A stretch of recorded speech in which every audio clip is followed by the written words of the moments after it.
Whispered melodies and tales में आपका स्वागत है और मैं हूं आपका दोस्त और इस चैनल का सूत्रधार देवव्रत मजूमदार। चलिए कहानी शुरू करते हैं।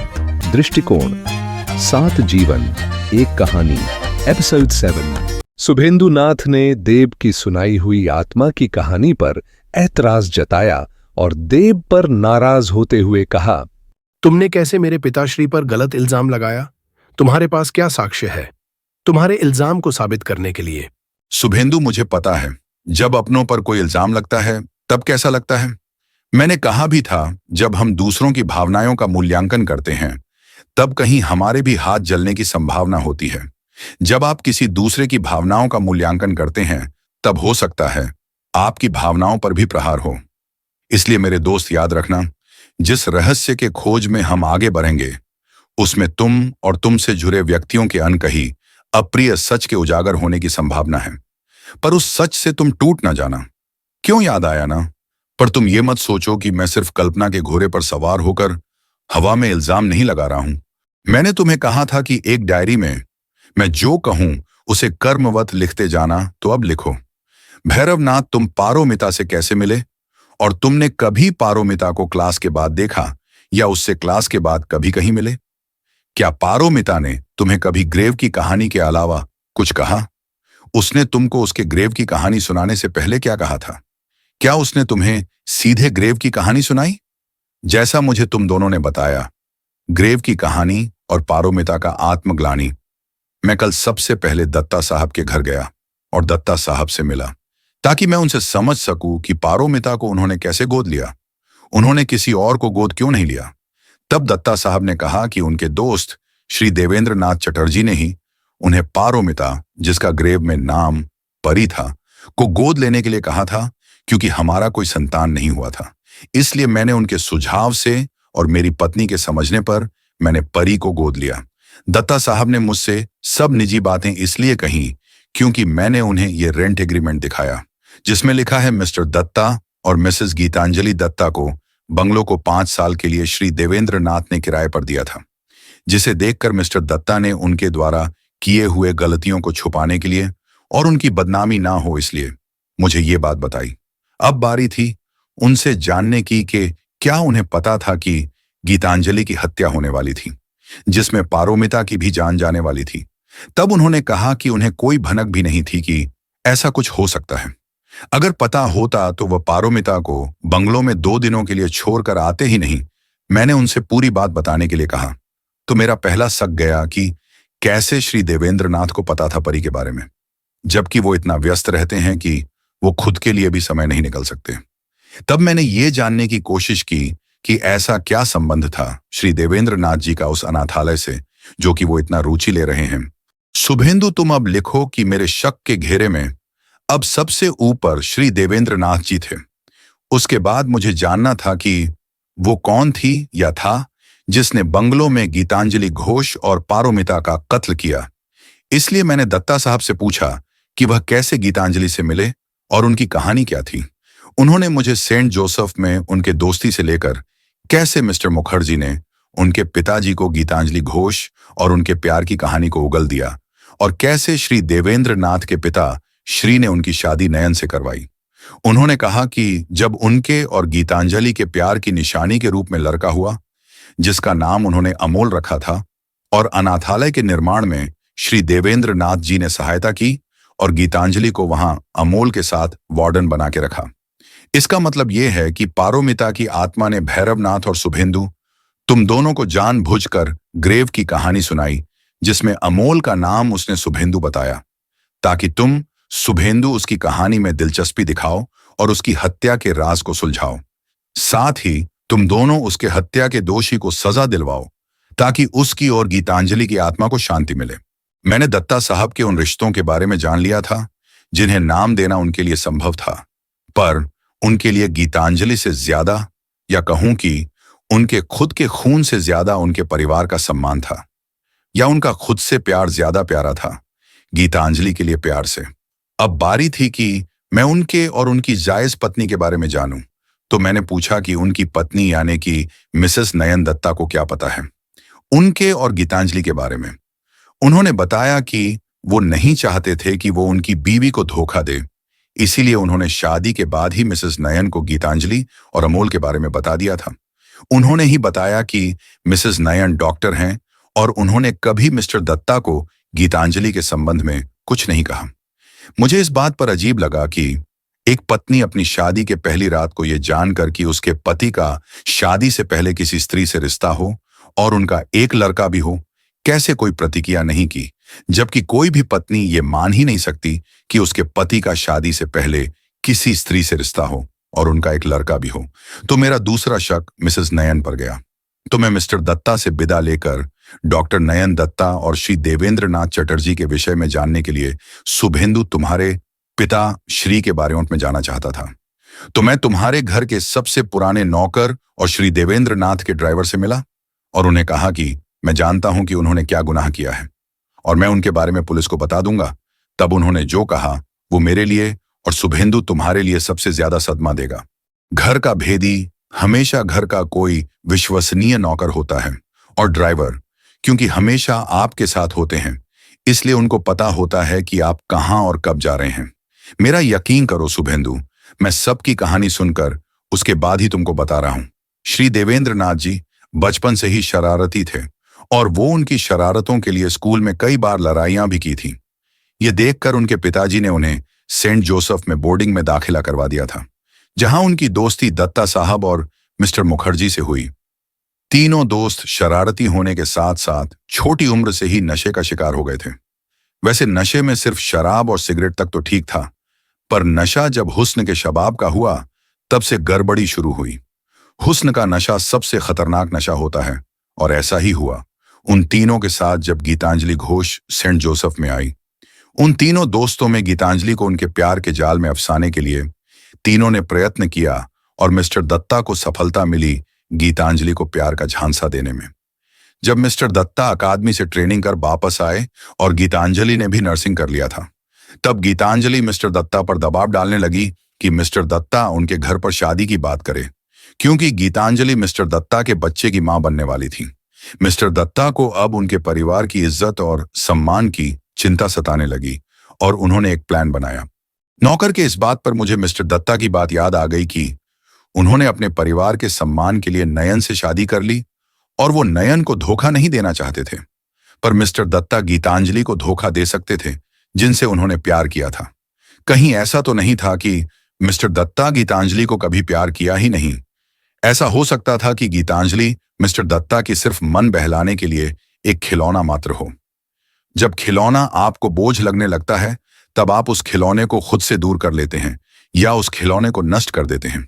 क्या ऐसा हुआ होगा कि मिस्टर दत्ता ने प्लान बनाकर गीतांजलि को खुद से दूर अनाथालय में रखा और सही मौका देखकर मार दिया? अब मुझे ये जानने में और ज्यादा दिलचस्पी थी कि वो प्लान क्या था जो दत्ता जी ने बनाया था। नौकर ने कहा कि मिस्टर दत्ता एक रात को देवेंद्र साहब से मिलने आए और दोनों ड्राइवर को लेकर रात में ही सिलीगुड़ी के लिए रवाना हो गए। ड्राइवर ने आगे कहा कि दत्ता साहब और देवेंद्र बाबू बातें कर रहे थे कि गीतांजलि उनके लिए सर दर्द बनती जा रही है और अब वो मां भी बनने वाली है। कैसे भी करके गीतांजलि को रास्ते से हटाना होगा। तब दोनों ने प्लान बनाया कि देवेंद्र बाबू उनके पिताजी के एक पार्टी में पूरे दत्ता परिवार को निमंत्रित करेंगे और मिस्टर मुखर्जी से दत्ता जी के पिताजी को गीतांजलि की बात करेंगे, जिससे मिस्टर दत्ता के पिताजी नाराज होकर किसी और लड़की से दत्ता जी की शादी करवा देंगे और पार्टी में गीतांजलि भी होगी, जिसे दत्ता परिवार खूब खरी खोटी सुनाएगी और गीतांजलि खुद मिस्टर दत्ता को छोड़कर दूर चली जाएगी। ऐसा हुआ भी, पर शादी के बाद जब मिसेस नयन दत्ता को पता चला कि उनके पति का शादी से पहले गीतांजलि से रिश्ता था और उससे एक बच्चा भी है, तब मिस्टर और मिसेस दत्ता में झगड़े होने लगे और मिस्टर दत्ता दोनों से परेशान हो चुके थे। तब मिस्टर दत्ता ने देवेंद्र बाबू के साथ मिलकर सिस्टर मरियम को अनाथालय में रखा और उसको गीतांजलि और अमोल को मारने के लिए खूब सारा धन दिया। सिस्टर मरियम ने अमोल को इंजेक्शन लगा तो दिया, पर यह परी ने देख लिया और सिस्टर मरियम गीतांजलि को उस रात नहीं मार पाई।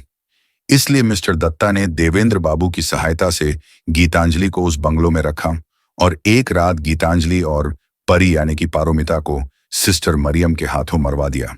अब बारी थी डॉक्टर नयन को शांत करने की, जिसके लिए देवेंद्र बाबू ने डॉक्टर नयन दत्ता को मिस्टर दत्ता के काले मंसूबों के बारे में बताया और कहा कि वो मिस्टर दत्ता को तलाक दे दे, और डॉक्टर नयन से तलाक के कागजों पर दस्तखत लेने के साथ साथ 2 कोरे कागज पर भी दस्तखत ले लिए।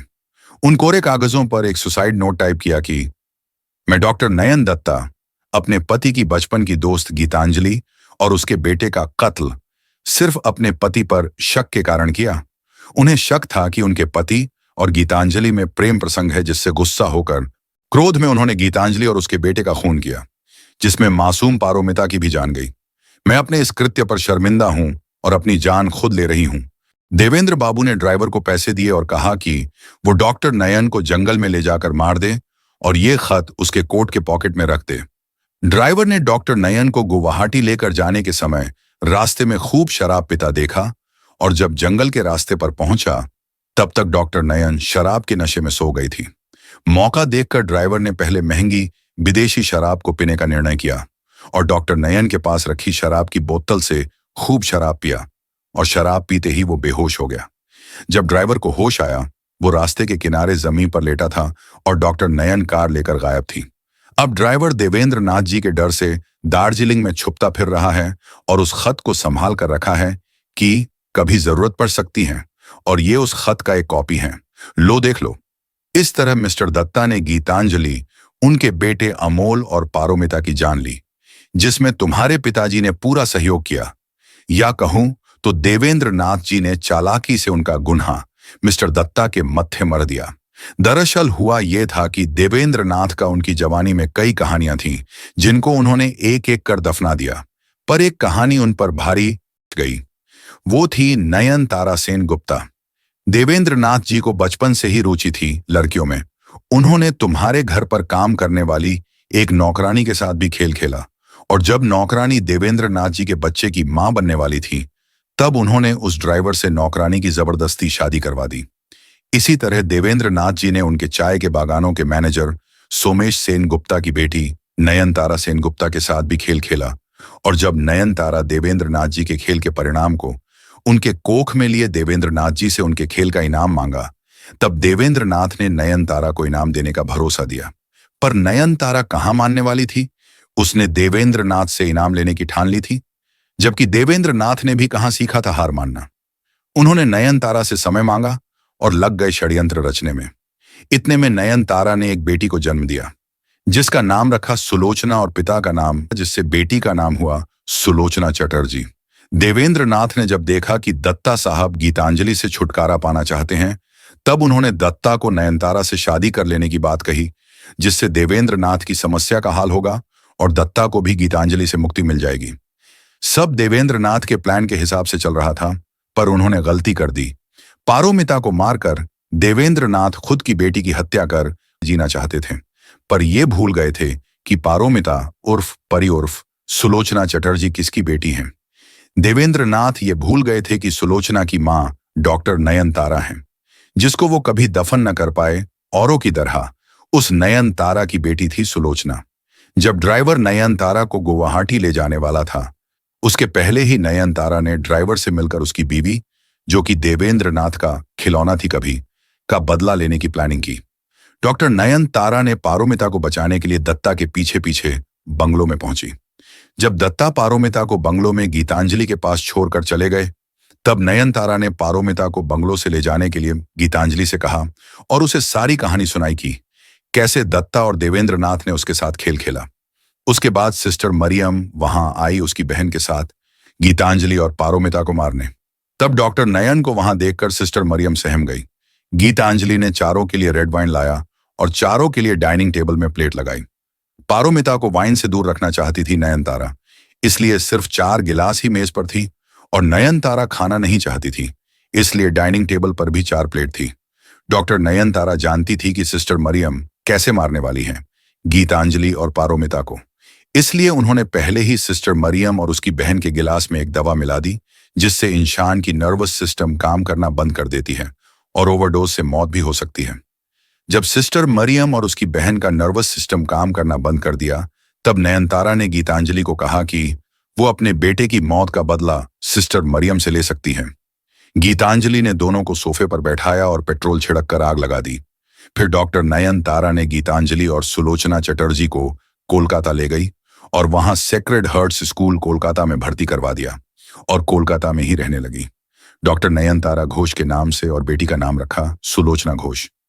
तो निष्कर्ष ये है कि पहला, पारोमिता कोई आत्मा नहीं है, वो एक जिंदा लड़की है जिसका नाम अगर तुम लोग इंस्टीट्यूट के रिकॉर्ड्स में चेक करोगे तो पाओगे कि उसका नाम है सुलोचना घोष।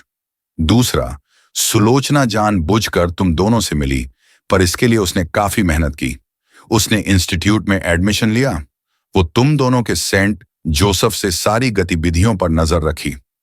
या कहूं तो सुलोचना की मां डॉक्टर नयनतारा के लिए ड्राइवर ने साये की तरह तुम दोनों का पीछा किया और खड़गपुर में ही एडमिशन लिया ताकि तुम दोनों को तुम्हारे पिता की सच्चाई दिखा सके।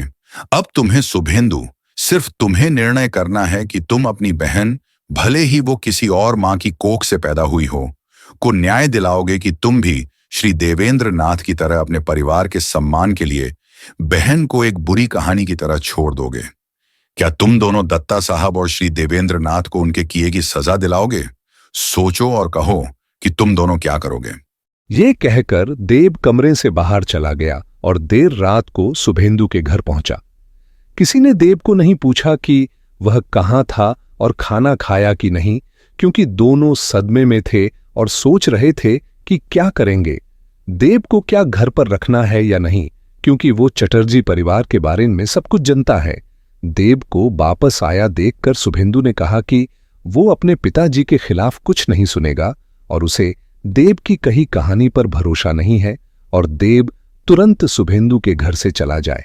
वो देव से दोस्ती नहीं रखना चाहता। देव ने शुभेंदु के घर से जाने के पहले दोनों से कहा, ओ ठीक है शुभेंदु, मैं जा रहा हूं तुम्हारे घर से, और जब तुमने मेरे साथ भी दोस्ती नहीं रखने का निर्णय कर ही लिया है तब आगे कुछ कहना मेरे लिए ठीक नहीं होगा। बस इतना कहूंगा कि अब से जो कुछ भी तुम्हारे साथ होगा उसका जिम्मेदार सिर्फ तुम होंगे और तुम्हारा आज किया हुआ निर्णय होगा कि तुम परिवार के सम्मान के लिए अपनी बहन और दोस्त को भी छोड़ सकते हो। बाय। अगर आपको मेरी कहानियां अच्छी लग रही हैं तो मेरे वीडियोस को लाइक करें और मेरे चैनल को सब्सक्राइब जरूर करें। साथ में बेल आइकॉन को दबाना मत भूलिए ताकि आपको मेरी नई वीडियोस की जानकारी मिलती रहे। धन्यवाद।